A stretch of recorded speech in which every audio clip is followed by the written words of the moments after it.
O humor é uma grande ferramenta Muito. para os negócios. Ah, é? É. O humor é uma arma de sedução de todas as maneiras. Sedução para negócio, sedução no amor, sedução para você ser amigo de alguém.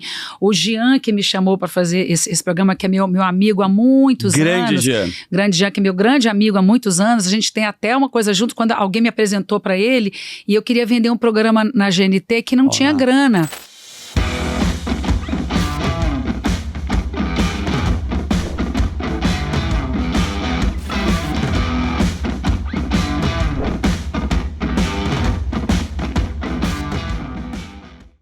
Senhoras e senhores, sejam bem-vindos ao Futurum Talks, para você que gosta de tecnologia, inovação e negócios. Aproveitando para você seguir o @Futurum Capital, que é no Instagram, e nós estamos no YouTube multiplataforma, que é o Futurum Talks. Eu sou o Daniel Zuckerman e quem me acompanha aqui é um homem que adora bolo brownie, fiquei sabendo recentemente, é o nosso querido... A sua mãe, inclusive. Exatamente, minha mãe, eu soube que você comeu bolo brownie da Dona Vera. Estamos aqui com ele, com o mestre Tio Rico is in the house. Fala, tio. Bom, primeiro eu queria muito agradecer aqui o tempo de todo mundo, mas quando eu falei que eu comi o brownie da sua mãe, realmente, literalmente, é um brownie que eu adorei. É muito bom, cara. Vou pedir um pouco mais de brownie para ela. Mas eu queria dizer o seguinte, hoje nós vamos conversar. Normalmente a gente conversa com gente que vem de mercado, de tecnologia, de informação, de tecnologia da informação, etc. e tal. E hoje nós vamos entrar num cenário um pouco mais diferente do que a gente tem visto, mas não deixa de ser um business extremamente lucrativo e, obviamente, que entretém todo mundo. Então, queria dar um grande beijo na Ingrid e agradecer a presença dela aqui. Com vocês, então, Ingrid Guimarães, que prazer e muito obrigado pela sua presença aqui. Imagina, o prazer é todo meu, adorei, porque é um assunto que não me chama muito para falar por aí, me chama muito para falar sobre o assunto de mulheres, Sim. De entretenimento, mas essa coisa de o entretenimento como business é algo que eu gostei de falar, vou gostar de falar. E prazer, hein, tio Rico? Nossa Senhora, queria muito ver sua cara.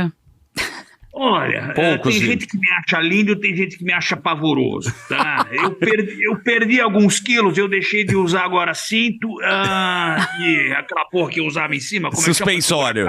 Suspensório. Mas olha, eu sou boa de voz, hein? Eu posso te encontrar no banco e na farmácia te reconhecer. Pode sou atriz, ser. ó. Exato. Tem ouvido. Você pode reconhecer. Eu posso falar, ei, tio Rico? Como é que é? Eu posso te reconhecer pela voz em qualquer lugar e falar tio Rico? Você pode. O nariz é grande, eu vou te dar essa dica. O nariz é bem grande.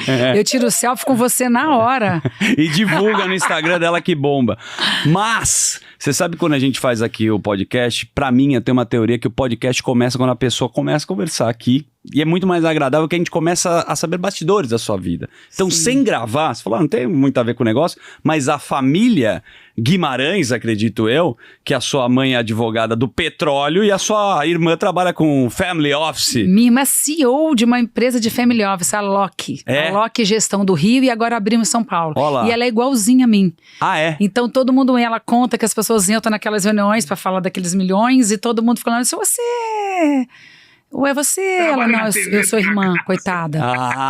Mas você sabe que tem um livro que eu ganhei, inclusive de aniversário, que eu acho às vezes um pouco arrogante quando eu falo inglês, The Humor of, né? Mas eu peguei a tradução, né? Que é Por que o humor é a arma secreta para os negócios. E basicamente esse livro, ele fala que no campo do seu trabalho, ou na sua vida, ou até na parte da ciência, o humor é uma grande ferramenta para os negócios. Ah, é? Porque quando você vai, eu imagino, vou até puxar, quando você foi apresentar um dos seus projetos para os executivos da Rede Globo de televisão, com certeza você teve que mostrar a sua ferramenta, que é o humor. Você já utilizou ela algumas vezes. Muito. O humor é uma arma de sedução de todas as maneiras. Sedução para negócio, sedução no amor, sedução para você ser amigo de alguém.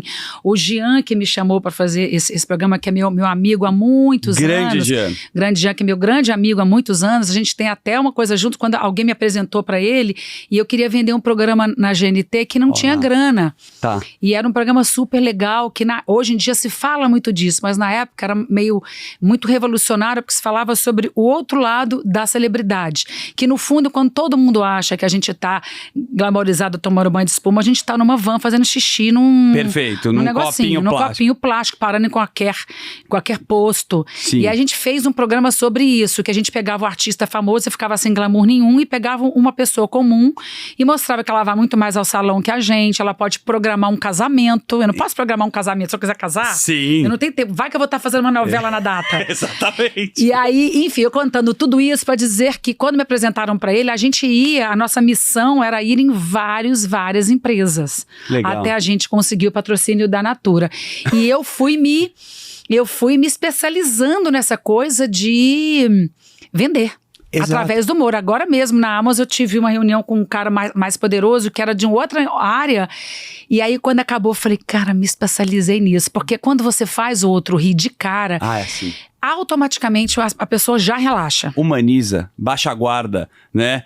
E tio, como é difícil alguém assinar um cheque, né? Você sabe, na negociação, quando você tá na mesa, é difícil pro cara assinar o cheque, né, tio? Eu costumo dizer que entre você falar que você vai tomar uma decisão, seja de investimento ou de assinar alguma coisa, entre você falar que você vai fazer e o dinheiro cair, é um abismo de diferença. É, muito. É um abismo. É por isso que eu falo. Outro dia eu estava conversando com um cara que cuida do meu dinheiro, e aí eles estavam falando, não, que a gente sai bastante em balada, a gente conhece muitos caras, muitos herdeiros que fazem isso, aquilo, tal. Eu falei, pode esquecer. Se você quiser captar embalada com um cara que acha que tem a grana, você tá fora do jogo, meu amigo. Entre o cara bêbado na balada e falar, puta, eu vou investir com você, e o dinheiro cai, esquece.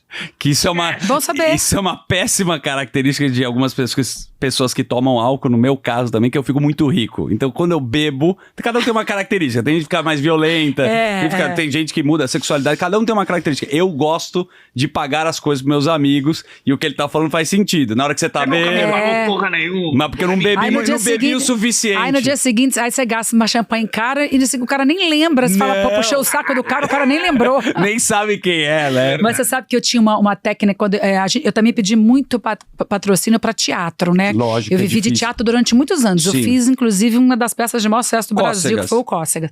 Cócegas não tinha patrocínio nenhum. A gente fez com R$400.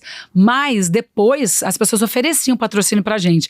Mas eu já fui muito com aquela pastinha. Ai, como é cansativo, né? E uma técnica era ficar amiga da secretária. Opa! Do cara. Como é que é? Querida, tá boa? Como é que tá o filho? Como é que tá não sei o quê? Puxava assunto, ficava amiga. Quando a peça estreava, mandava convite pra família toda, chamava pras estreias dos filmes, porque é ela que vai conseguir o buraco na agenda do cara. Maravilhoso. Isso é uma técnica, né? Isso é uma técnica. Né? Que a gente tá vendo. Olha, é muito louco essa coisa do mundo estar caminhando para um feminismo, né? Você sabe que tinha uma técnica que muita atriz falava uma com a outra, que a gente tinha que ir gata de perna de fora.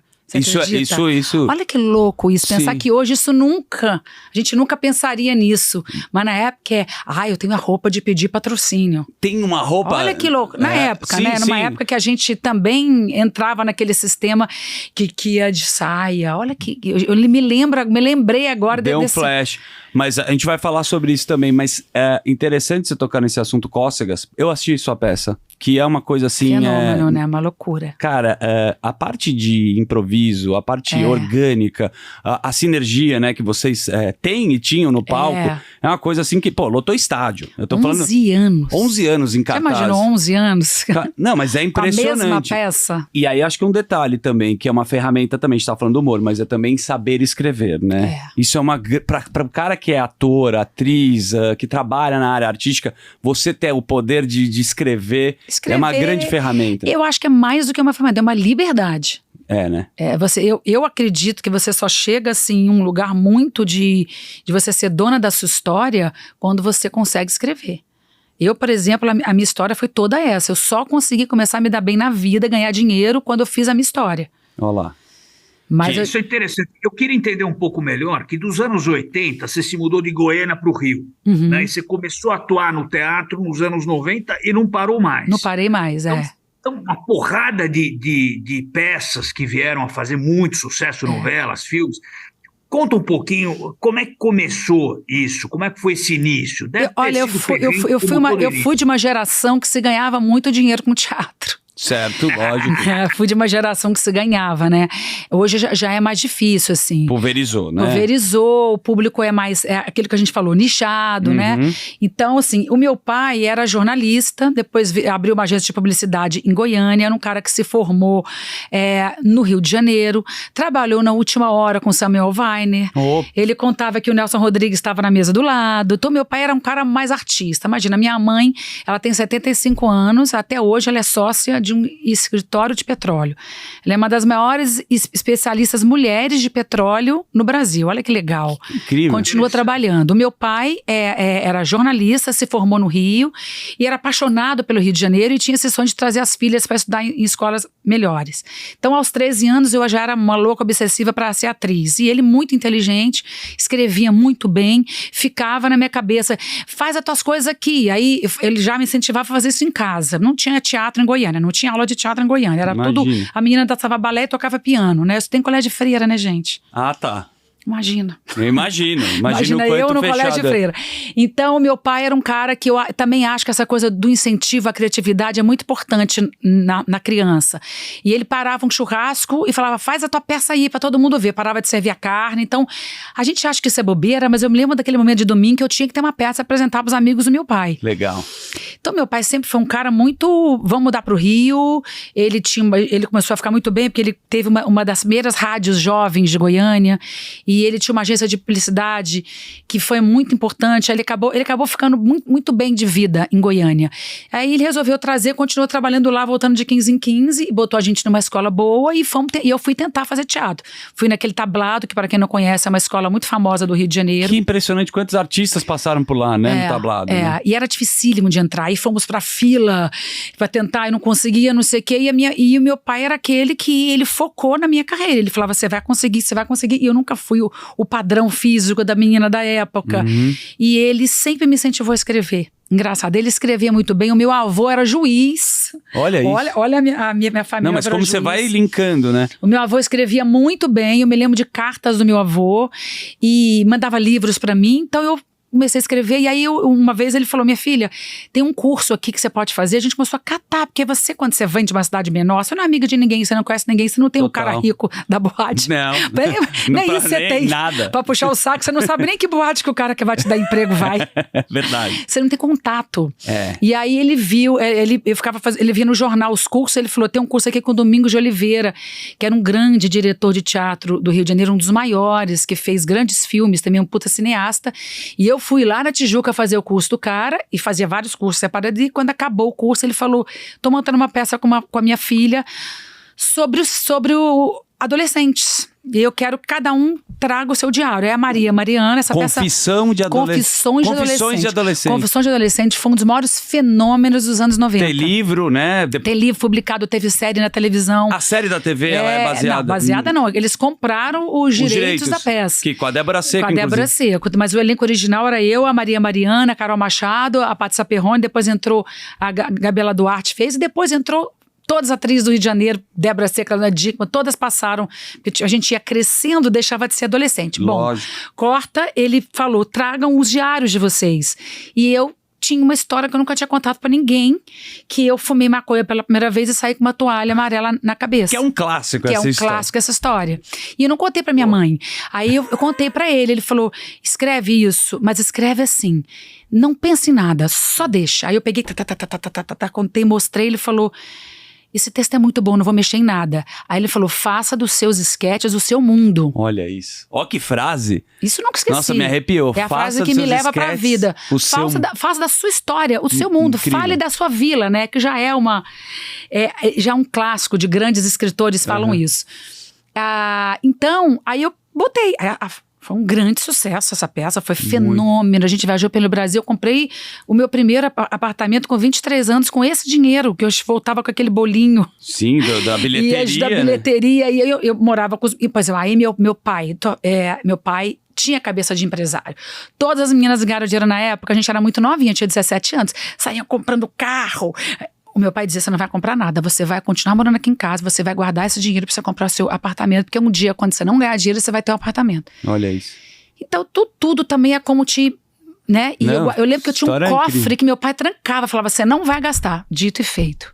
Quando eu fiz do 17 aos 23, viajei o Brasil inteiro, a peça virou um fenômeno, teve livro, teve tudo que você puder imaginar, a gente não conseguia, a gente saía à noite escondida as adolescentes dos É hotéis. um negócio assustador o É sucesso. fenômeno esse negócio. Lembro Se tivesse muito. Instagram na época, Sim. eu tava rico, eu não estaria nem aqui te cumprimentando. Não, concordo. Tô brincando. Não deveria nem falar. Tô brincando, Rico. Não, aí é isso, a gente fez dinheiro, a gente começou e aí, daí, toda vez, depois eu passei por várias coisas, porque na minha época, assim, a menina que protagonizava a novela, que fazia televisão, eram as meninas lindinhas, com cara de gala, então eu não fazia muita televisão, então eu tenho orgulho de dizer que 10 anos da minha carreira eu vivi de teatro. E posso pontuar uma coisa, e acho que pra humor tinha que ser a pessoa que não era a bonitinha, que tinha que... Não é? Não, sempre. No começo sempre, do... Né? Sempre. Tinha que ter um estereótipo, tinha que ter um rótulo. Eu conto uma história maravilhosa, já contei várias vezes, que a primeira coisa que eu fiz na televisão foi o Chico Anísio. O clássico. E ele fez um teste para 400 comediantes para descobrir novas pessoas. E aí tinham as gostosas de biquíni. Que é um clássico, Que é um né? clássico, as gostosas Lógico. de biquíni. Era a Monique Eva, Gisele Fra e a gente, que eram as comediantes. Era eu, Heloísa Perissé, Mônica Martelli. E aí tinha o nosso camarim e o delas. Anos se passaram, um diretor que ficou meu amigo contou que era assim, você vai pra onde? Camarim das feias? É o camarim das bonitas. Então, assim, a gente era um estereótipo. A gente era ou a feia, ou a fazer papel de piranha, ou o papel da secretária, o papel da empregada. A gente nunca era protagonista. Mas era uma coisa cultural também, que... Super, uma coisa da época, nada né? mais machista do que o humor. Se você for olhar, todos os grandes caras do humor eram todos homens, né? Mas dentro disso, quando você tá falando, você citou várias coisas assim que, putz, até fiquei impressionado, assim, pela trajetória. Primeiro, trabalhou com Samuel Weiner. Samuel Weiner, cara, Meia Hora, Minha Razão de Viver, é um livro lindo, que acho que a filha dele que escreveu. O cara trouxe a televisão com Assis Chateaubriand, assim, a história do jornalismo do cara. Então, assim, o poder de saber escrever que teu pai passou pelo rádio, pelo jornalismo, foi uma ferramenta enorme. Foi. Né? E aí, quando você fala de Cócegas, eu lembro também que uma série que você fez na Globo que explodiu também. Sob nova direção. Sob nova direção. Tudo criado por nós. Vocês escreveram? A gente fez o Cócegas, a gente estava muito dura. E aí a gente fazia uns esquetes e a Lolo falou assim, vamos fazer isso para empresa? Tinha uma época que a gente ganhava dinheiro fazendo show para empresa. Corporativo, né? Corporativo, dava um dinheiro. Vamos, a gente montou para fazer. Quando a gente foi procurar patrocínio, a gente não era famosa. Lógico. Eu me lembro muito, eu falei assim, não tem como botar o Miguel Falabella nessa peça, não. Pra dar um gás, Pra dar um gás. E aí a gente tinha R$400, a gente montou ali com dinheiro, os amigos foram emprestando, a gente fez uma coisa que a gente, como ninguém tinha dinheiro, a gente botou todo mundo ganhando da bilheteria, meu filho. O negócio virou um fenômeno e as pessoas ficaram ganhando a bilheteria sem trabalhar em casa assim, ó. Olha isso. Ó. Não façam isso. Como é que é ganhando a bilheteria como, assim? Como eu não tenho cachê pra te pagar, eu vou te pegar um percentual da bilheteria todo dia e vou te pagar. Só que a gente começou no teatro de 100 lugares. A gente acabou no lugar de 5 mil. Incrível. Pô, estádio, é um negócio enorme. Estádio, a gente fez aqui nesse Tom Brasil, que não é mais Tom Brasil, que é algum carro. Foi lá que eu assisti, inclusive. Hoje Tom Brasil, agora quilômetros não sei o quê. Bom, mudou agora. Credit Card Hall. A gente ficou em São Paulo, em cartaz 1 ano e meio. Em São Paulo. É impressionante, cara. Uma cidade, a gente fazia com microfone, aí virou um negócio muito grande. Mas a gente investiu esse dinheiro e aí começou a rolar um boca a boca. Tinha uma grande crítica na época que fez uma capa, que a gente nunca tinha ganhado nenhum tijolinho no jornal. E aí a gente conseguiu ir no Jô Soares. Ir no Jô Soares na época era... Sim, mudava a carreira. É o que a gente tava falando, não era nichado. A gente já sabia as coisas que a gente tinha que ir pra fazer. E aí foi um boca a boca, foi virando. Foi a primeira vez na minha vida que eu me lembro direitinho, que a Embratel, alô? Aqui da Embratel. A gente quer oferecer um patrocínio pra você. A gente... Que emoção. Foi tipo um choque, alguém me ofereceu um patrocínio, entendeu? Mas você vê como você tem... Engraçado, né, é engraçado, Zuki, quando ela fala que você comprou na bilheteria e o cara ficou usufruindo isso ao longo do tempo, é mais ou menos como startup, né? As empresas em estágio embrionário, aqui na Futuro, a gente faz muito isso. Tem uma empresa que está começando, você compra um pedacinho quando não é nada, daqui 10 anos você está lavando a égua. Exato. É um pouco parecido. Exatamente. Agora, eu queria fazer uma pergunta para ela. Esse ano está sendo muito legal para você, muito especial. Você foi homenageada por ser a atriz que mais vendeu ingresso no cinema brasileiro.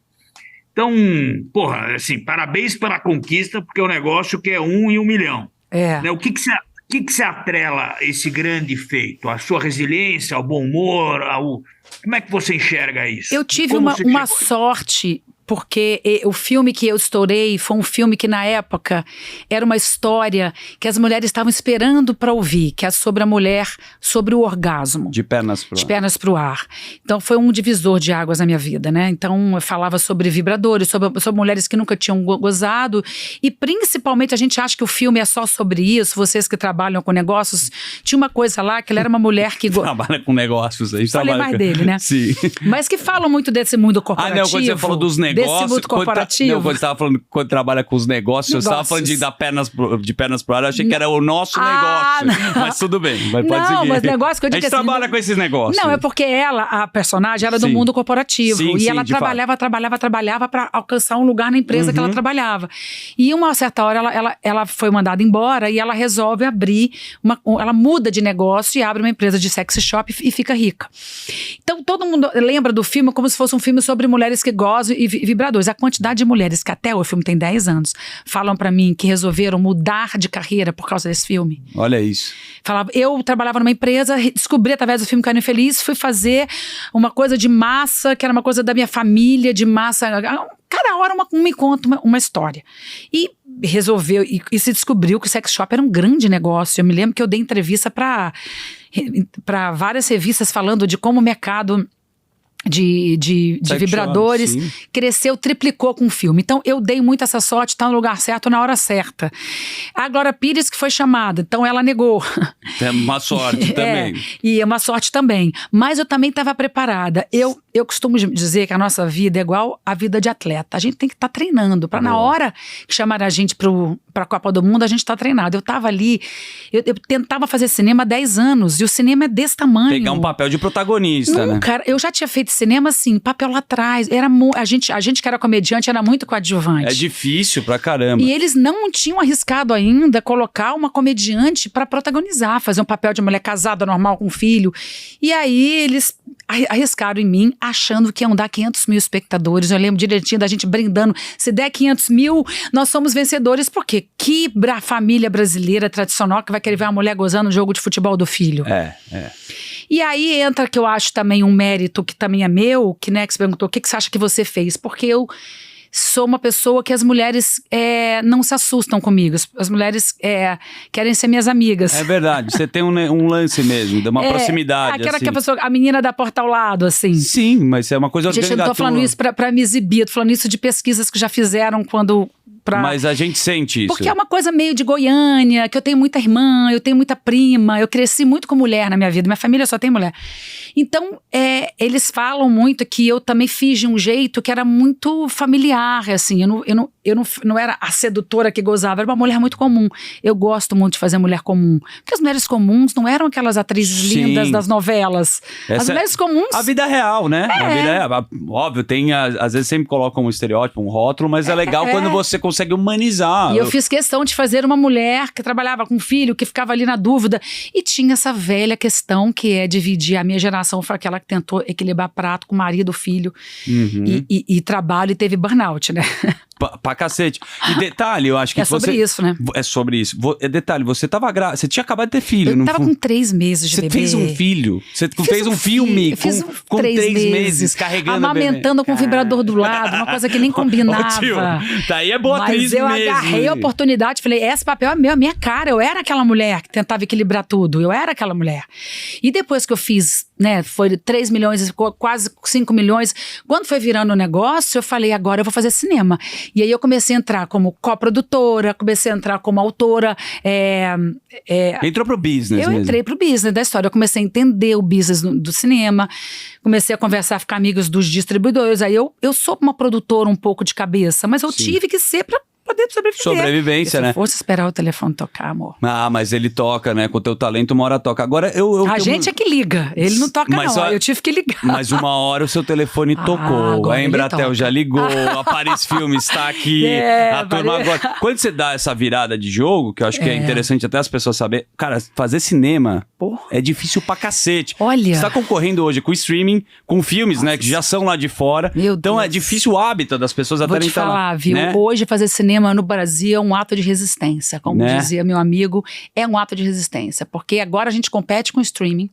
Eu, por exemplo, esse ano eu estreio em novembro o filme no streaming, em dezembro o filme nos cinemas. Caramba, Tenho 2 filmes populares. Um filme de Natal com Lázaro Ramos legal. e um filme com a Tata Werneck para os cinemas. Voltou show. Voltou peça. E Aham. o cinema não volta. É.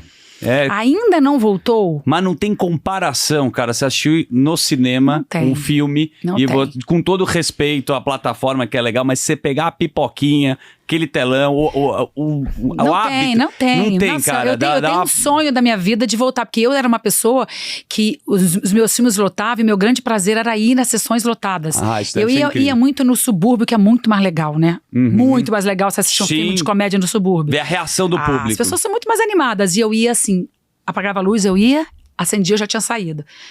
Aquilo ali, as pessoas, aquele texto que você ficou trancado em casa, funcionou. Qual piada que entra? Agora os cinemas estão sofrendo. A gente tem uma coisa muito séria que é a lei de cota de telas.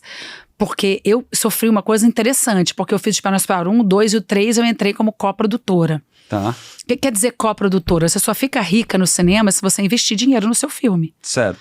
Então as pessoas acham, não, o Paulo Gustavo, que ficou rico com o cinema, ele bancava os filmes dele. Ele entrava de Bombou sócio. Ele entrava de sócio. Então entra o dinheiro, né? Um dinheiro, você paga os donos de cinema primeiro. Tá. Aí tem os distribuidores que são os seus sócios. Aí tem o P&A, que é tudo que você gastou. Certo. Aí o dinheiro, aí você ganha lá do bruto, do líquido. Hoje em dia eu só topo um filme grande se eu ganhar da bilheteria. Mas eu tô ali embaixo. Não, Quando mas- você quer ir lá pra cima, você tem que investir. Tá bom. E eu investi no De Pernas pro Ar 3. E aí começou a investir, e aí começou, primeira semana, 1 milhão. 1 milhão e 500. Eu falei, opa, bora. Agora é nóis. Agora é nóis, bora. De repente estreia Vingadores. Tem que O maior fenômeno mundial. E na cabeça dos distribuidores, eles pensaram assim, os Vingadores vão estar do lado e as mulheres vão querer ver. Amor, olha, eu vivi cenas. Não, isso tem prova, isso tem vídeo. Da pessoa do cinema, do meu filme lá, tá cheio, entrar um cara e falar, oi, nós não vamos fazer mais a sessão dos Pernas Pátria, nós estamos trocando agora por Vingadores. Eles arrancavam. Por que isso? Porque pagava a indústria, o business? O business, talvez tinha mais gente querendo ver. Porque o cinema, você me corrija, né? A primeira semana ela é importantíssima. Nossa, ela define o sucesso de um né? filme. E a vida inteira, desde 1940, nós sempre tivemos a cota de telas. E a cota de telas, o que ela é? Ela garante um percentual de cinema para passar filme brasileiro. Todo grande país que tem um cinema forte, imagina, a Coreia foi pro Oscar. Pô, Coreia do Sul, eu até falei num episódio anterior, eu adoro filme coreano. Eu cara. adoro filme coreano. Old Boys que eu falei aqui, filme de vingança, Não, faz e bem. esse filme, e o Parasita. Parasita, porrada. Sabe por que eles são tão fortes? Porque eles têm uma cota de tela super séria. Eles investem no cinema local. Bom, a França tem. Os grandes A cultura países, pop, a de cultura- K-pop, então tudo muito grande. Tudo. E nós sempre tivemos. Então, a época áurea do cinema, a gente tinha. E aí, essa lei de cota de telas no governo Bolsonaro, ele não assinou, ele não quis assinar, e aí acabou de ferrar o cinema brasileiro. Por quê? Porque aí o distribuidor, o que ele faz? Ele vai botar os filmes gringos. Ele não tem obrigação de botar filme brasileiro. Então, se tiver um gringo que custou bilhões para fazer, meu De Pernas pro Ar, que custou 8, 9... já é injusta a parada. Sim, não dá pra... E ele não colocar a gente, ele bota a gente terça-feira, 4 da tarde, você pode ser o filme que for, não vai ver. Então a gente precisa dessa cota de telas para garantir que os filmes falados na nossa língua. E outra coisa, você não vai na feira comprar só banana, né? Obviamente. Agora, com muita pressão, que nós todos estamos fazendo, eles assinaram agora, a cota de telas, graças a Deus, vai começar a valer. E é isso, tem para todo mundo. Bota o filme... É um incentivo pro filme nacional, para ele poder... Para poder ter sala, para você poder assistir se você quiser. Eu entendo que o distribuidor, que o dono do cinema, precisa ganhar dinheiro, o dono do cinema, com os grandes filmes, com uma Barbie, com não sei o quê. Mas assim, eu e o Paulo Gustavo e o Hassum, mas principalmente o Paulo Gustavo, ele já ganhou muito de filme gringo. Uhum. Muito. Ele já deu mais bilheteria que um filme gringo. Eu me lembro de quando, acho que foi o Loucas pra Casar, um filme que eu fiz, que passou aquele Hobbit, eu me lembro que eu ficava assim, ó, passou o Hobbit. Porque assim, a gente não tem metade do dinheiro, não tem metade da divulgação. Se a gente não batalhar por uma proteção do nosso cinema, a gente vai crescer os nossos filhos só vendo filme na língua que não é nossa. E, bom, eu acho isso muito sério. Ô tio, vou te chamar pro papo aqui também, porque tem tanto Tio, eu assunto. falo pra caramba, né, tio? Não, Você mas tá a vendo que gente você não tá nem tá podendo aqui, entrar. Eu adoro te ouvir. Você falou que você se dá bem muito com as mulheres. Sabe o que é? Você não caga a regra. Você é humilde, fala mesmo, de igual para igual. Isso é maravilhoso. É. Agora, na questão da abordagem que você estava falando, em setembro você estreou o teu programa no Prime Video, né? Match nas Estrelas.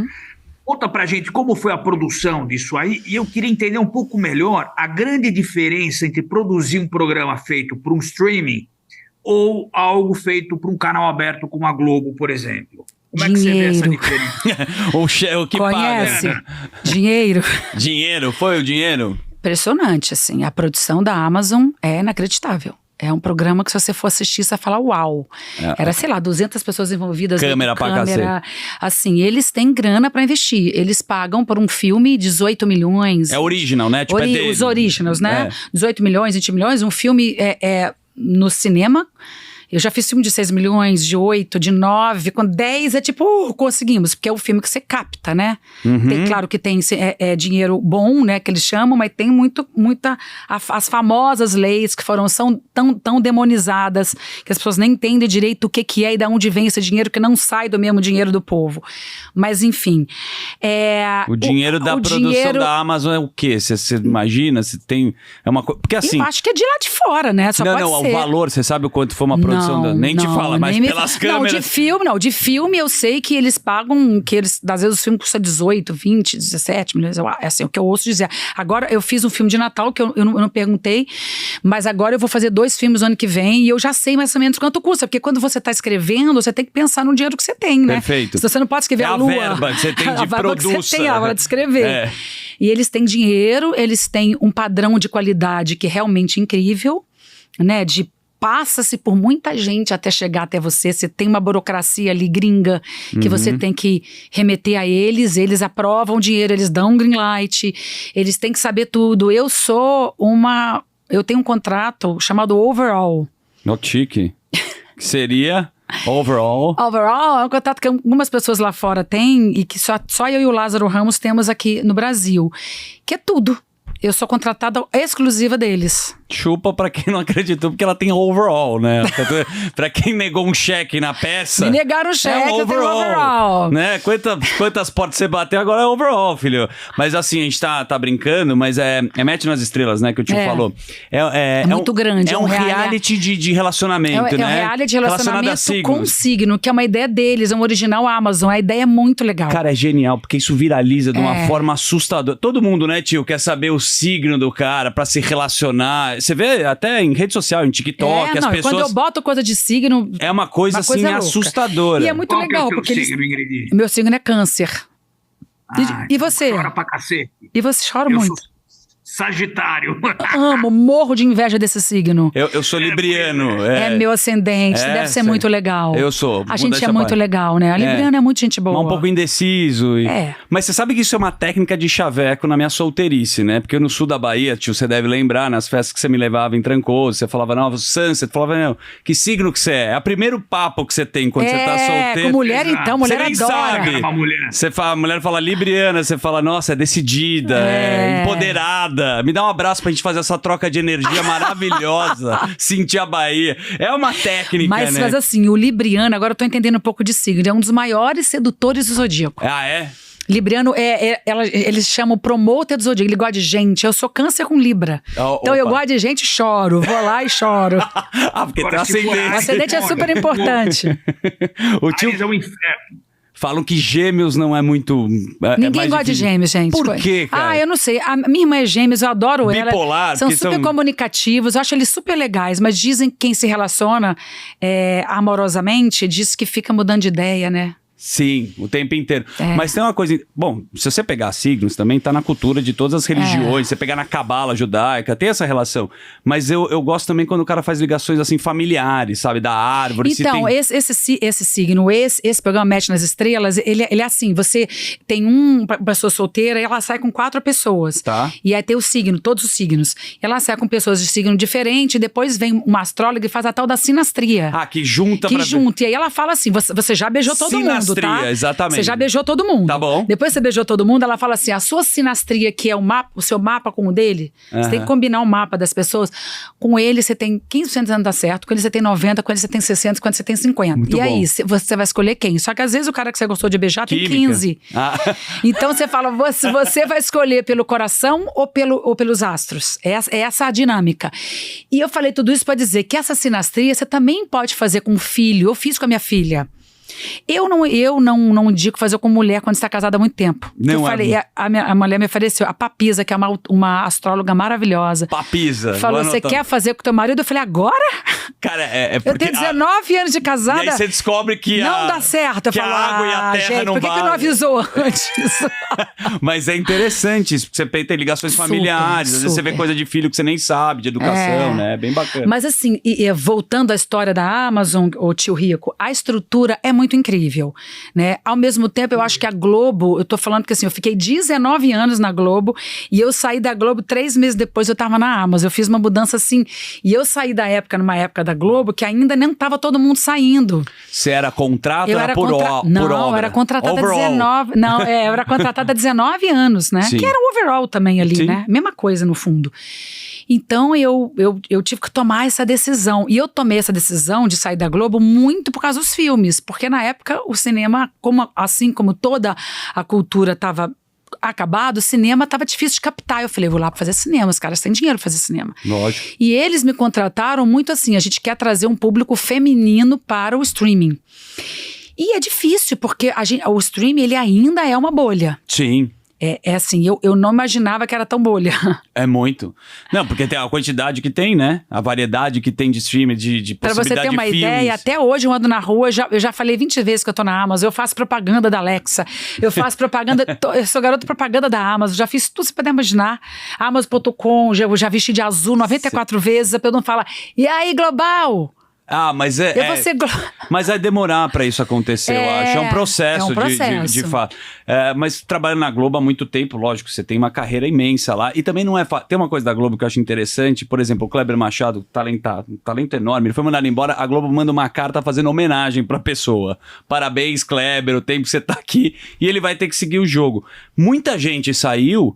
E às vezes, obviamente, você está falando do business. Não fechou a conta para você. Não é uma coisa pessoal lá que você trabalhou. Em relação a você quer captar, você quer fazer cinema. Cara, sabe o que acontece? Assim, claro que eu saí de lá porque... Ali, o humor na Globo diminuiu muito. Imagina, eu sou uma pessoa que fiz um programa com a Heloísa Perecer chamado Sob Nova Direção, que a gente criou depois de Cócegas e a gente apresentou pra Globo. Depois do Fantástico, né? O horário não, depois do Fantástico. Inclusive, a gente concorria com Pânico até uma época, Lembro. eu acho. Então, assim, era um programa que a gente foi ganhando de audiência durante 4 anos e meio. Depois eu fiz um programa chamado Chapa Quente. Depois eu fiz um quadro no Fantástico. O humor era muito importante na Globo. O humor do Brasil se fez na TV Globo, a verdade é. Claro que a gente tem coisas importantes, como a Praça é Nossa. Eu fiz um documentário muito, muito lindo, se vocês puderem assistir, que está na Globoplay, chamado Viver do Riso, onde eu entrevistei 90 comediantes. Legal. Falando sobre quem vive do riso. E eu entrevistei o nosso querido... Carlos Alberto. Carlos Alberto, genial. Mas enfim, me perdi. Olha aí, gente, como é que faz? Você estava falando do documentário que você fez, que o humor na Globo... o humor na Globo era... E quando eu saí da Globo, o humor não existia mais na Globo. Aí eu falei, vou ficar aqui fazendo novela. Eu sou uma criadora, né? Eu tenho ideias, e agora alguém ouve as minhas ideias. É muito legal você chegar num streaming com dinheiro e eles falarem, a gente quer te ouvir, o que você quer fazer? Incrível. Foi incrível, eu falei, eu quero fazer isso, eu quero... E aí a gente fez um meio termo entre o que eles queriam que eu fizesse e o que eu queria fazer. Tipo, reality é uma ideia deles, então vem pra cá apresentar. Esse enlatado é meu, mas você vai fazer do teu jeito. Mas você conseguiu colocar sketch lá também. Tudo, eu falei, eu faço, mas eu quero botar minha marca. Legal. Aí eu botei minha marca. Boa. Então, assim, a gente fez o meio termo e aí vem as pessoas e falam, vem aqui te contratar pra você ficar aqui E não adianta, assim, eu fui porque eu queria realizar os meus sonhos como dona da minha história, mas eu também fui por dinheiro. Isso é muito bom. Fui por dinheiro também. Que gostoso, que legal. Porque eu falei, eu mereço ganhar isso aqui. Ei, tio, imagina assim, obviamente. Eu não tenho vergonha de falar que eu gosto de ganhar mas bem. Isso é uma coisa que é uma bobagem, As pessoas têm cara. vergonha de Tem falar vergonha isso, de né? falar Não isso, tem. mas eu acho que é uma vitória do processo. Trabalhei muito. Pô, pra caramba. Trabalhei Ei, tio, por que muito. as pessoas elas têm vergonha de assumir que estão ganhando bem, na tua opinião? Puta, esse é o grande problema, porque no Brasil, ganhar dinheiro é como se você tivesse que pisar em alguém. E muito pelo contrário, quanto mais dinheiro você ganha no Brasil, mais possibilidade de empreender, gerar Exatamente. emprego. Isso, para mim, é fundamental. É verdade. Para um minuto e percebe o seguinte: tudo que o governo te dá tem um problema grave. Saúde, segurança pública, etc. e tal. A iniciativa privada, as empresas, geração de emprego, o Hospital Sírio-Libanês, o Einstein, você tem coisas de primeiríssimo mundo. Eu tenho minha filha mora em Londres e ela fala, pai, quando eu venho para São Paulo, eu adoro ir no Fleury, fazer laboratório no Fleury, porque lá me tratam como se eu fosse uma rainha. Em Londres não tem, parece que eu sou um pedaço de carne para tirar sangue. É verdade. Então, quer dizer, a iniciativa privada no Brasil, quem consegue sobreviver aos grandes desafios, e você está aqui como um belo de um exemplo, porque ainda mais no teu ramo, que é pancadaria para tudo quanto é lado, quem chega lá realmente lutou muito. Então é isso que eu acho que é interessante. E sabe o que eu acho interessante também dos streamings? Que eu acho que isso deu uma... primeiro que eles estão gerando emprego pra caramba. Né? Sim, é muita gente contratada, né? Muita gente nova no mercado, gente que não é viciada, né?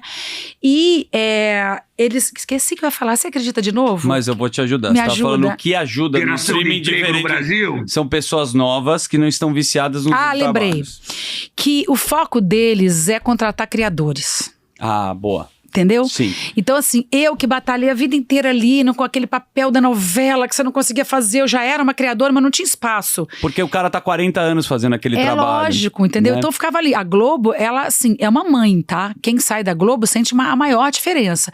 Porque a expertise que eles têm de fazer tudo rápido, com qualidade, os streamings ainda não têm. Tá todo mundo ainda se experimentando. A Amazon tem 1 ano e meio no Brasil.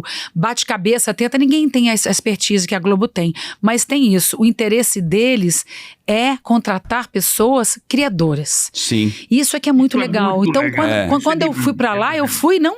Imagina, como uma criadora. Não foi só como uma atriz comediante engraçada. Sim. Eles queriam saber o que eu pensava, a minha eles, opinião. Mas é a tua criação. E é tão interessante você falar isso, que tem, por exemplo, a Chelsea Handler, ela fez uma série, Chelsea Does, não sei se você viu, que ela vai experimentando drogas e vai viajando. É super interessante essa série. Veja tudo, eu super me inspiro nela. Ah, que legal. Você vê, ela fez um talk show. Ele não necessariamente funcionou no mundo inteiro, porque, de novo, o humor, além do nicho, ele tem um timing completamente diferente, né? Por exemplo, quando a pessoa fala assim, se você filmou, a Amazon tem um delay para passar, porque você tem que traduzir para não sei quantos países. Aí você fala, gente, você traduzida para 100 países. Mas eu falo, será que eles vão entender a minha piada? Exato. Não sei, a piada tem muito a ver com a sua cultura local, lógico. idioma local. E é uma grande dificuldade pra você se adaptar. Como é que isso vai ser lá fora? Será que essa piada... Agora, hoje em dia, quando eu faço coisa pra Amazon, eu sempre penso assim, não vou botar esse nome que eles não vão entender. Não sei nem se eles vão ver, tá? Mas é eu penso numa coisa globalizada. Coisas do cotidiano. Aqui você vai falar da Avenida Paulista, o cara às vezes não sabe o que tem o Faria Limer, sei lá. Exatamente. Entendeu? Exatamente, isso é um bom exemplo. Então você tem que achar... É difícil. Mas é muito legal, assim, eu tenho muitas amigas que moram fora, que estão vendo os meus produtos que eu tô fazendo. Isso é muito legal, né? Não, legal demais. Legal o que você falou, cara, porque você começou a gente com esse papo de poder escrever, de poder criar. E eu acho que é isso que te move. É falar, cara, de certa forma, eu quero ter espaço para novas possibilidades, onde as pessoas vão me escutar e viver coisa nova. Você tá há muito tempo na Globo, você vai lá, senhora. É outro ambiente, é outras pessoas. Agora, uma outra coisa que você também... Mesmo assim, eu tive um luto, viu? Mas lógico. Porque né? a Globo te recebe muito bem, né? Camarim maravilhoso, carrinho de golfe, presunto royale, uva Thompson. Não, e eles são muito família. A Globo tem uma coisa muito família, né? A Globo tem uma estrutura... Fiquei grávida lá, fiz uma novela inteira grávida lá. A estrutura deles, assim, assim, claro que foi mudando, né, gente? Eu tô 19 anos lá, mudou muita coisa ali dentro, mas, cara, é uma família, assim, né? Sim, mas a gente vê agora, né, a gente até brinca, pode mudar a tecnologia, pode mudar a plataforma, mas o artista vai continuar sobrevivendo. Você pega o cara que canta, ele vai cantar no Spotify, vai cantar no fita cassete, então a arte, ela pode transitar por várias plataformas, mas ela nunca vai acabar, você vai continuar exercendo ela. Eu sempre falava isso, na pandemia eu falei, se nada voltar, se não tiver mais incentivo para cinema nem para nada, eu vou pegar um tabladinho, vou botar no meio da praça e vou fazer minhas coisinhas. Que é a tua raiz, você vai conseguir se expressar. Eu vou fazer isso. Não, e você já tem teu apartamento que teu pai Isso que é importante. ajudou, né? Meu apartamentinho. Você sabe que depois que eu fui fazer outras peças que deram errado, que ficava dura, eu pensava, pelo menos eu tenho minha casa, eu só pagava com dor. É verdade. Meu pai teve visão, A gente aqui fala Futurum Capital, que é muito bonito falar Futurum Capital, mas Venture Capital, acho que dá uma credibilidade, acho muito chique não esse é? nome, cara. Dá uma sensação de que a gente tá bem cedido. Parece que deu certo a vida. E eles investem em várias startups, eles gostam de tecnologia, a gente discute muito inteligência artificial, e a gente falando de cinema, uma nova discussão agora. Aff, Maria. E acho que a gente pode entrar... É o nosso novo pavor. Não é? Porque duas coisas, você tá falando da dublagem. Você vê a dublagem agora, a velocidade que tá... Para a dublagem, que você pega a sua voz e você consegue colocar com inteligência artificial. É uma coisa... E existem leis, né? Você vê nos Estados Unidos os caras levantando aqui uma bandeira e falando, cara, até onde que vai isso daí? Você acompanha, você fala, cara... Acompanhei a dos autores, uma pena que no Brasil a gente não tenha... Da greve dos autores, uma pena que no Brasil a gente não seja tão unido, que essa união que eles fizeram foi incrível, os atores se juntaram aos autores, nenhum filme foi lançado, tem uma história maravilhosa que eu soube, que eles foram lançar aquele da bomba, como é o nome, que fez sucesso? Oppenheimer. E aí foram lançar o Oppenheimer, tava começando a greve no dia seguinte, eles fizeram a última pré-estreia, né, aquela coisa, todo mundo lá tomando um drink, filme, tapete vermelho, a greve começava 00:01, quando deu 5 para meia-noite, quando deu meia-noite, todos os atores levantaram, foram embora, deixaram. Olá. Então existiu uma coisa ali de união que foi super importante, os autores parece que conseguiram, e os atores não conseguiram até agora, porque para pensar, tá? Coisa da inteligência artificial é uma loucura. Se você não tiver algum valor para ganhar em cima do que você é a vida inteira, do que você construiu, a nossa imagem é a única coisa que a gente tem. Sim. Por isso que quando as pessoas destroem um artista na internet é tão sofrido, porque foi tudo o que a gente constrói é a nossa imagem. O que eu tenho para te oferecer é a minha imagem. É o que você está vendendo, né? Eu estou vendendo a minha imagem através do meu talento. Então, você não tem como a gente não ter alguma participação, a gente ter uma lei só para inteligência artificial. Isso não tem nem o que dizer. Mas, por exemplo, eu crio um conteúdo para a Amazon. Certo.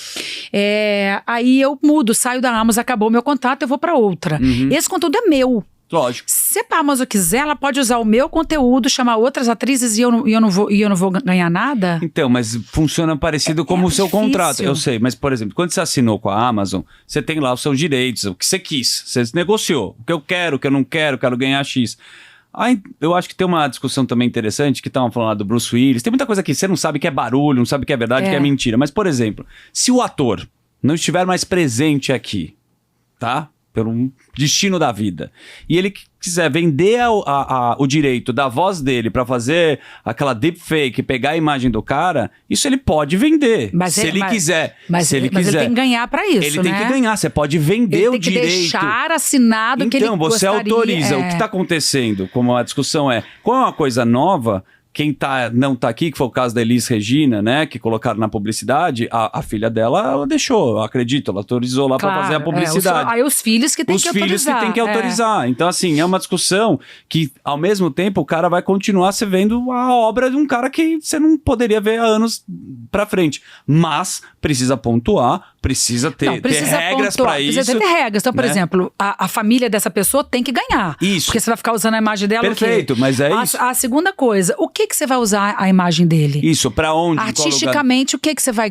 Fica uma coisa que é difícil, né, de você Eu tenho certeza que a Maria Rita deve ter pensado, a minha mãe ia gostar de estar numa propaganda comigo. Agora, talvez se usasse a minha imagem pra coisas que eu não concordo... Que é o que acontece. Eu volto de lá de cima e puxo o pé de alguém. Não, mas é o que acontece. E é uma discussão de deepfake, você pega o rosto do Trump e muda a voz, o discurso muda. Então é uma coisa muito perigosa ainda. E Mas assim, é uma ferramenta, né? Ô tio, o que você acha? É uma ferramenta que a gente tem... Quando a gente fala de tecnologia, sempre tem uma polêmica e barulho. Mas é uma ferramenta que a gente... Eu queria o teu lado, tio. Não, eu acho que existem dois lados. O primeiro é da proteção da informação. Tudo que ela falou, a vida inteira que você construiu, isso precisa estar registrado para ser usado de forma consciente por alguém. Exatamente. Se esse cara não está mais aqui para definir o que pode ou não ser usado, a imagem dele, aí precisa ter alguém que vai autorizar ou não, ou se não, nem usar. Agora, a inteligência artificial, em todos os aspectos da vida, tem mudado radicalmente. A Ingrid falou, meu avô escrevia bastante, meu pai também, não sei o quê. Hoje, com o chat GPT, você cria um texto em 5 minutos. Que apavoramento que esse chat GPT. Mas olha só, o chat GPT... É GPT, né? Chat GPT. O chat GPT não é engraçado. É verdade, acabou. Mas às vezes, Pronto, tô eu vou te falar, protegido. você bota lá, escreva o mesmo texto abaixo com humor. Ele começa a dar uma pitadinha e você fala, bom, dá pra... Não, já tentei, é ruim. Ele não é bom de humor, não. Por enquanto. Tá precisando Por se enquanto. Não, mas melhorar. a sensibilidade humana nunca vai ter. Nunca vai ter, gente. Isso é uma verdade. Escrever um texto que você faz, não vai conseguir. Não, e se mesmo você porque vê- ele busca uma referência que alguém Óbvio, fez. Não é óbvio, ele que criou. óbvio. Né? Não, E sabe o que é o mais bizarro? Ingrid, desculpa te cortar, Não, mas imagina. o TikTok, de 1 ano pra cá, ele explodiu o cérebro das pessoas. Ele dominou a internet Dominou de uma a internet. forma muito mais Impressionante, agressiva Impressionante. que o próprio Instagram. Isso eu Como acho você enxerga impressionante, isso? sabia? É, Esse fenômeno, pra bizarro. mim, é o que há de mais impressionante, mais do que isso que a gente tá falando. Porque Total. eu tenho uma filha de 14 anos, gente, e ela quase é educada pelo TikTok. Quando eu vejo ela tá passando um produto que não combina com a pele dela, porque ela viu uma asiática. Aí eu falo, filha, esse produto é pra asiática, não é pra você. Então, assim, é muito perigoso. É bom por um lado, e porque você verdade. tem um produto de divulgação muito poderoso, mas eu vou te dizer um negócio. Protejam os nossos adolescentes, porque... Você quer uma coisa pra bugar ainda que eu fico muito assustado? Tava um estudo dos médicos uns médicos estavam discutindo a relação dopaminérgica, dopamina que a rede social produz. E o TikTok, Reels, os shorts do YouTube, vídeos curtos que você fica trocando rápido aquele vídeo, te dá uma sensação de prazer assim muito rápida. O teu cérebro nunca foi acostumado na história pra receber tanta Ai, meu dopamina. Deus, já imaginei isso. Ah. E a gente tá por exemplo, pode perceber que é uma geração que não consegue ler um livro, isso tudo bem, e não consegue ver um filme inteiro. Mas isso tudo bem é duro, né? Não, mas já se falava, né? A gente pode falar TDAH, eu nem quero entrar nessa discussão, é a falta de paciência que as pessoas estão, a forma de produzir esse conteúdo, que tudo é muito rápido e descartável, Nossa, e eles não têm mais saco de ver uma coisa maior. maior, e Uma você loucura. escreve e faz Aí um cinema. Aí começa assim, ó, Ingrid, você tem que fazer, porque aí eu vou catando aquele cavaco na internet, Aham. porque a gente também não pode ficar fora do Lógico. game. A gente tem que fazer vídeo de 3 agora, de 2 minutos, agora 1 em 3. Eu falei, gente, eu não sei falar tudo que eu tenho pra dizer em 1 em 3. É. Aí as jovens que às vezes eu pego pra me ajudar nas minhas redes, falam, tá muito longo. Eu falo, eu não sei se eu sei falar tudo que eu quero falar aqui em 1 minuto e 2. É isso. Agora, muito sofrimento. Não, acho que a produção de conteúdo, você pode achar, como você falou, alguém vai te ajudar a produzir, esse não é o grande problema. Eu acho que é a relação da parte emocional, a dependência. A dependência. Eu me sinto cara. dependente hoje. Total, eu, que mas sou uma mulher que tive uma geração que não tinha internet, imagina, que não tinha celular. Pensa, eu viajei sim. com peça, com funções de adolescente, a gente trocava livros. Olha aqui. A gente se reunia depois da peça no quarto da outra para conversar. Às vezes eu viajo com a filha, com as amigas, eu viajo com as amigas da minha filha, eu abro o quarto, tá cada um no celular, falo, não, pai, sai, todo mundo, sai. Larga o celular. A minha vida é falar larga o celular. Essa é a minha vida. E o prazer que dá você ficar sem celular e sair correndo pra ver as mensagens no WhatsApp que te... É um negócio louco, entendeu? Novo. Ai, mas eu sou viciado, eu tenho consciência de que eu sou viciado. Ah, mas tá todo mundo viciado. Mas, de certa forma, é mais uma plataforma, é mais um lugar pra ser divulgado. Pra quem viveu de teatro, gente, a gente ganhava um patrocínio lá da Embratel e metade desse patrocínio a gente gastava num anúncio no jornal o Globo, que era a coisa mais cara que existia na época, na Folha de São Paulo. Ilustrada. Ilustrada. Anúncio na Ilustrada, tem dinheiro pra anúncio na Ilustrada. Então, assim, era um dinheiro que você gastava hoje na internet, é a sua própria divulgadora. Sim. Então, isso é maravilhoso. Tem muita coisa boa, né? Mas, eu vou te dizer um negócio. Tá difícil. Tá. Mas eu acho que sempre, é como o tio falou, tem os dois lados da história e tem que saber usar a ferramenta e não deixar ela te usar, que é muito difícil. Mas assim, voltando a essa história dos atores, assim, de você ter... Assim, as pessoas ganham muito dinheiro com entretenimento. Lógico. Se eu parar pra pensar o que os distribuidores ganharam com os meus filmes e o que eu ganhei, e eu tenho certeza que eu ganho muito bem comparado com as outras atrizes, eu acho que eu ganhei muito pouco pelo que o cinema... Quando eu olho assim, às vezes saíam os filmes, 45 milhões foi o que o De Pernas pro Ar 2 teve renda. Uhum. Eu falo, cara, eu não ganho um terço disso aqui, sabe assim? Isso é muito doido, porque assim, o sucesso de um filme, claro que se faz por um bom roteiro, um bom diretor, mas quem tá com a cara lá é a gente.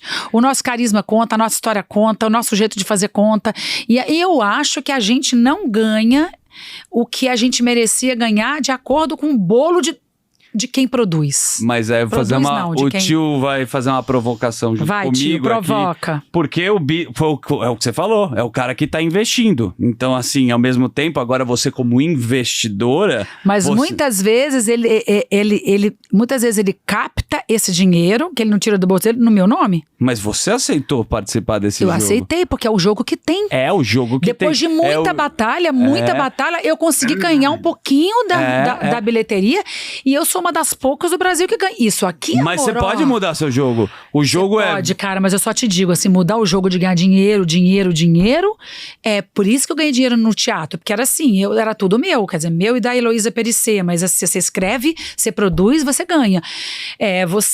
A minha provocação é se o filme não rentabiliza. Eu sei que é injusto se você pensar na conta toda, mas esse cara que investiu também. Quando você tava com a tua peça, com todo respeito... Não, sim, ele investiu. É isso. É verdade, mas eu acho que tinha que ter um acordo, tipo... Hoje você consegue. Você chega e fala, querida, eu sou Ingrid Guimarães. Não, eu tento. Aqui, Amazon. Eu tento, mas assina assim, aqui, ó, Amazon. Mas, por exemplo, eu quero esse o Paulo Gustavo fez, por exemplo, ele investiu um dinheiro.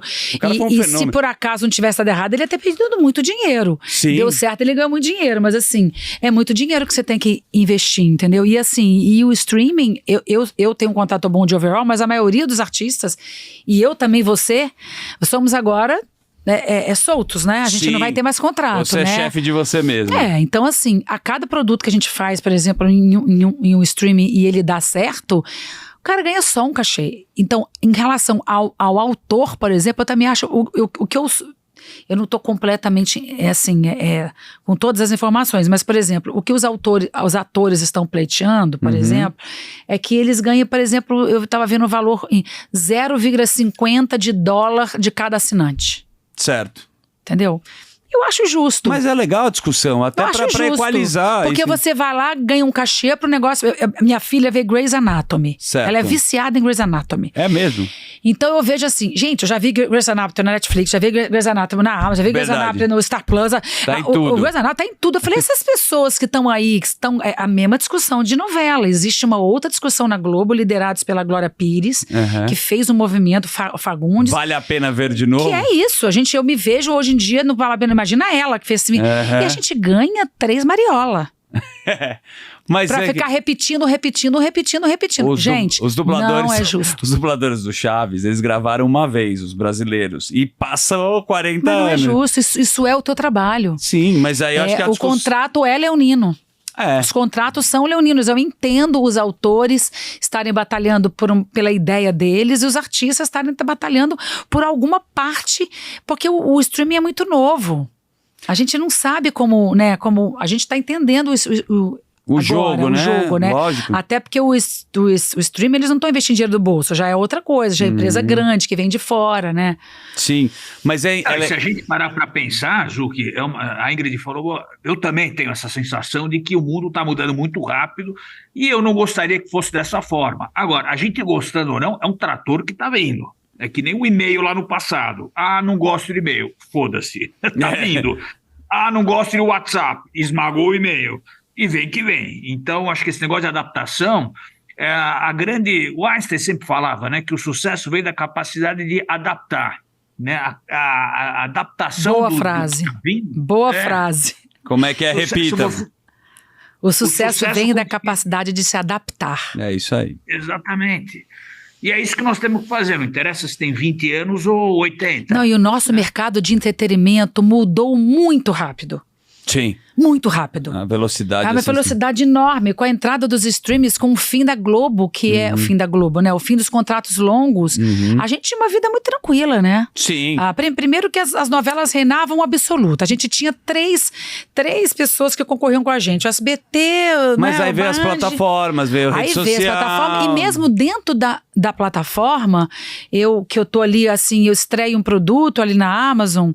Eu falei, gente, eu vou estrear um filme de Natal. Aí alguém da Amazon falou assim, vai estrear também junto com vocês um filme de Natal da Amazon gringa, do Ed Murphy. Eu falei, caraca. Porra, Ed Murphy é eu não tô concorrendo com a SBT Sim, mais, cara. sim. Tô concorrendo com o Ed Murphy. Sim. Aí você fala assim, aí vai ter um filme de Natal que vai ter 30 milhões de reais, não, de dólares. É difícil. Vai explodir uma árvore. Aí, cara, você olha ali, eu falo, meu Deus, a Jennifer Aniston tá do meu lado. Eu achava que ia ser mais fácil. Você fala, porra. Uma outra coisa que... Não, mas é legal, né? É, mas você, assim, você teve uma preparação longa, assim, né, pra sua carreira de atriz. Estou pra cacete. Olha você contando todo o processo que você passou. E a gente vê, e sem diminuir, pelo amor de Deus, vem alguém que é uma influenciadora, um influenciador. Nossa, isso é foda. Isso é uma discussão... Vou te dizer... Desculpa tocar nesse assunto. Vou te dizer um negócio. Mas isso machuca. Sem querer desmerecer nenhum influenciador, porque, assim, tem hora que eu fico olhando o TikTok e falo, que cara bom. Tem muito. Que gente boa. Tem mesmo. Que gente criativa. Principalmente essas pessoas do humor, eu fico encantada. Às vezes eu ligo, Fábio, por exemplo, a Pequena Lô, é uma comediante do TikTok que eu chamei ela pra trabalhar. Chamei ela pra fazer um episódio de 5 vezes comédia que eu fiz na Amazon. Então eu não tenho preconceito com quem... Até porque eu acho incrível a pessoa conseguir condensar o humor. Cara, mas ficou muito duro pros atores. Ficou muito duro. Porque assim, começou o valor começou a ser medido pelo número de seguidor. É.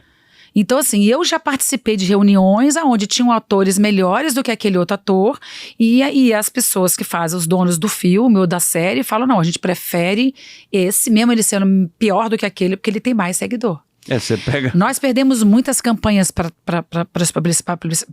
os influenciadores, né? Mas aí vem uma coisa que... E eu entendo, eles sabem falar, eu não tô julgando, não.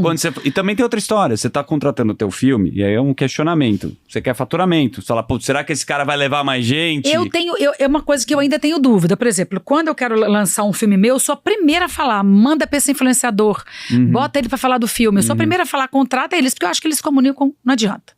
A gente pode se esforçar. O engajamento que tanto faz. É jeito de falar, é uma geração que sabe comunicar, sabe engajar. Eles têm o talento deles, tá tudo certo. Mas eu ainda tenho dúvidas. Olá, tem dúvidas? Se num filme o influenciador que tem milhões traz público pro cinema. Que já testaram. Tira o cara de casa, porque, por exemplo... Depende da qualidade do seguidor. Tem gente que tem 1 milhão e tem um engajamento muito baixo. É verdade. Tem gente que tem 300 mil e porra. Mas eu não tô nem falando, eu acho que é qualidade artística. Eu tô falando de qualidade artística. Por exemplo, eu tenho a Paris Filmes e a Downtown são minhas parceiras, né? Que eu considero os maiores distribuidores de cinema do país. Uma vez eles chegaram pra mim e falaram assim, Ingrid, agora filma com youtuber. Se prepara. Se prepara agora. Reunião. E eu fui envelhecendo e dizendo assim, aí, toda hora alguém falava pra mim, tentando fazer agora um TikTok, você em casa, né? Agora já foi. Vocês comediantes. Passou. Porque a gente teve uma era mesmo que os comediantes eram protagonistas. Bruno Mazzeo, Fábio Porchat, Paulo Gustavo, eu. Sim. Mônica Martelli, várias mulheres legais que foram surgindo, Samantha Schmutz. Eu falar das mulheres também, poxa. E aí começou, Ingrid, agora é filme com youtuber, porque é isso que estão bombando, se prepara, vai ter que fazer filme com youtuber. E eu falei assim, mas eles são atores? Não, gente, olha só, até fácil, mas eles têm que ser, porque tem youtubers que são atores também, bons atores. Não, aí começou a fazer filme só com youtuber. Não funcionou. Não eram atores, não eram pra aquilo. Se eu começar, vida é ruim. Eu já tentei, é ruim. Esforça um pouco a barra. Eu já tentei. Não dá, né? Minha filha amava TikTok na pandemia, quando eu olho eu falo, meu Deus, eu não vou ter o talento deles, eles não vão ter o meu, então talvez eu não...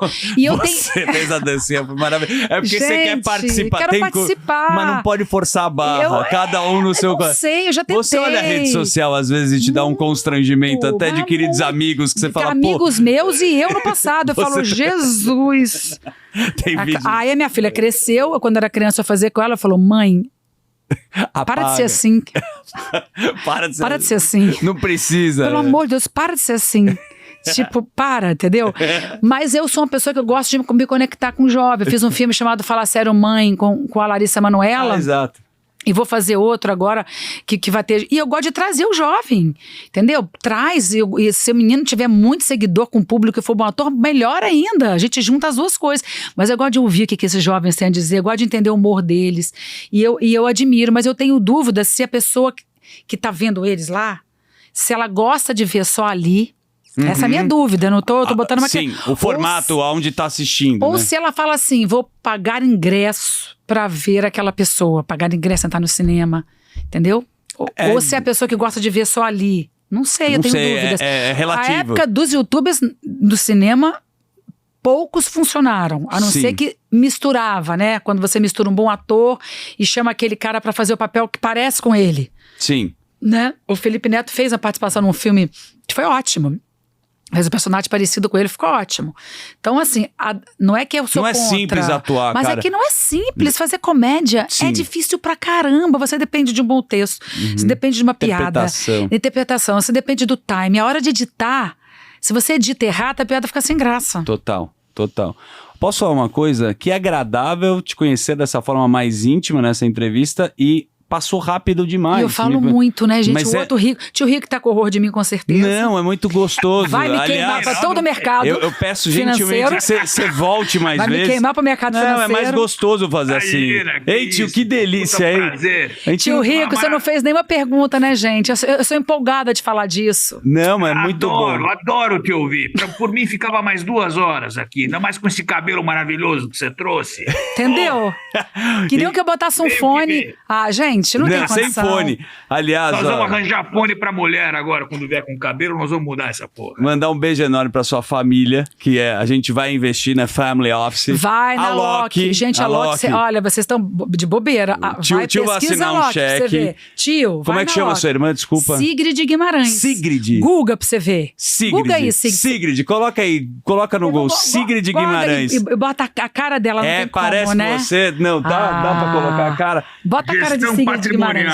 Sou eu vestida de executiva. Já dá uma stalkeada aí, tio. Vê se dá pra gente assinar um cheque. Mas de verdade. Competentíssimo. Obrigado pela entrevista. Legal pra caramba. A gente transitou com tantos assuntos. Nossa, e é tão gostoso falar com você. Obrigado de verdade. Gente, obrigada a vocês. Eu adorei. Assim, eu sou muito chamada pra falar sobre o personagem. E Jean, quando falou, a princípio eu fiquei meio com medo. Falei, será que eu vou saber falar disso? Mas realmente é muito legal a gente olhar o entretenimento como um business e poder falar disso sem vergonha de ser menos artista por isso. Isso, porque faz parte da sua sobrevivência, tanto artística como empresarial. Para o negócio funcionar, tem que ter um Jean para vender um negócio. É verdade. Aliás, o Jean é um dos sócios aqui da Futurum, né? Um cara brilhante na publicidade, tem um trabalho muito legal. Eu tô falando isso, assim, homenageando ele, porque de certa forma ele me paga. Não, e ele é sensível. Né? Não, e o Jean é sensível também. Porque tem isso. Às vezes ele o cara, é um grande homem. Às vezes o cara é um cara do dinheiro e é um cara que não tem sensibilidade de lidar com o artista. Porque artista é um bicho não é fácil. Delicado, entendeu? Ele falou, a Ingrid vem aí, cuidado, que ela é overall. Primeira coisa que... mandando no WhatsApp.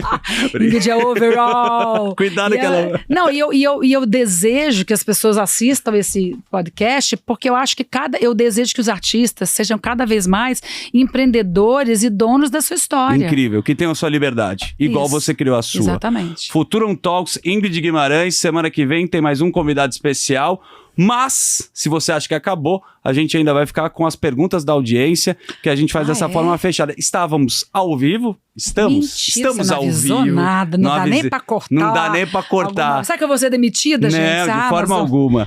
Olha, um beijo enorme pra vocês aqui do YouTube, quem tá no Spotify, e agora a gente vai fazer as perguntas da nossa querida comunidade Futurum Talks. Tio, beijo enorme, beijo grande pra você. Beijo grande, eu adorei. Beijo grande, Ingrid, pra você. Tio Rico, prazer, desculpa eu não te deixar falar.